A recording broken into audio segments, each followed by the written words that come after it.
Hello, everyone, and welcome to the next episode in Stress Management. This is your host, Sandeep Khera, taking you through the journey of there is no right or wrong, only lessons. Today, I want to cover a very interesting topic. It's called the modern trap, nowhere to jump.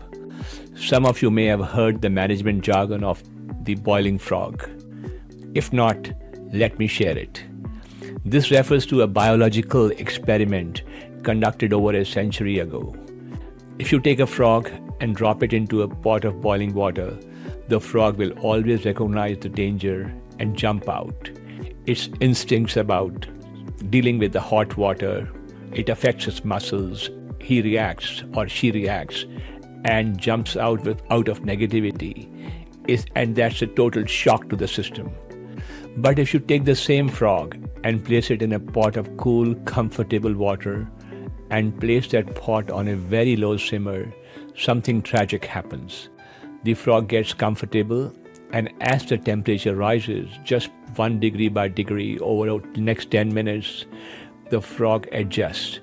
By the time the water is actually killing the frog has used up all the energy simply by adjusting to the heat.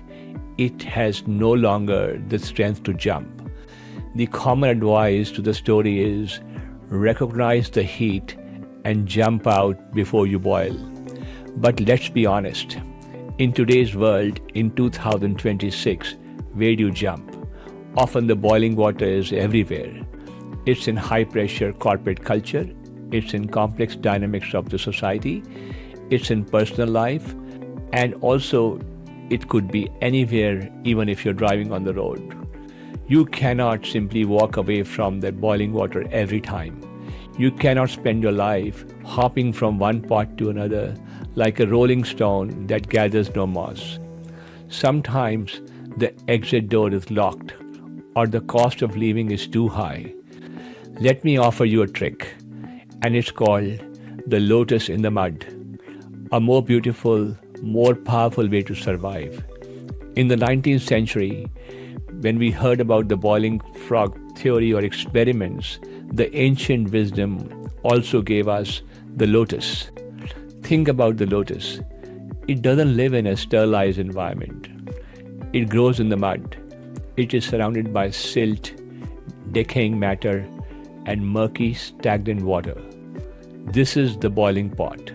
But the lotus doesn't become the mud. It doesn't complain about the water. The lotus does something miraculously. It uses the environment to fuel its own ascent. It stays rooted, but it rises. It develops a surface so refined that the muddy water or the mud around it simply cannot stick to it. So let's talk about becoming a coolant in the boiling water. When you are in a toxic situation, the easiest thing to do is to become part of the circle. And that's what most people do because you are ambitious, you are good-natured, or you have personal needs and you start absorbing the heat. You start shouting because they shout. You become cynical because the office is cynical. You become part of the water. The lotus strategy is about torch of positivity. Your goal is to make your internal cool so powerful that it begins to dissipate the external warmth. Instead of becoming the frog in the water, you try to change the water around you. You begin to influence the temperature of the water. There are 3 steps. Number 1, step back. When the water starts to simmer, do not react. Take a step back mentally. Ask yourself, am I frog right now or am I the lotus? Refuse the stain. Like the waxy petal of the flower, make a conscious choice that the negativity of your boss, your neighbor, or your circumstances will not enter your heart. You can fulfill your duties and your karma without letting the mud sticking inside. The fragrance of action, that's the third point. A lotus doesn't just sit there, it blossoms. It turns the mess into fragrance. When you act with kindness in a cruel environment or with integrity in the corrupt one, you are the fragrance.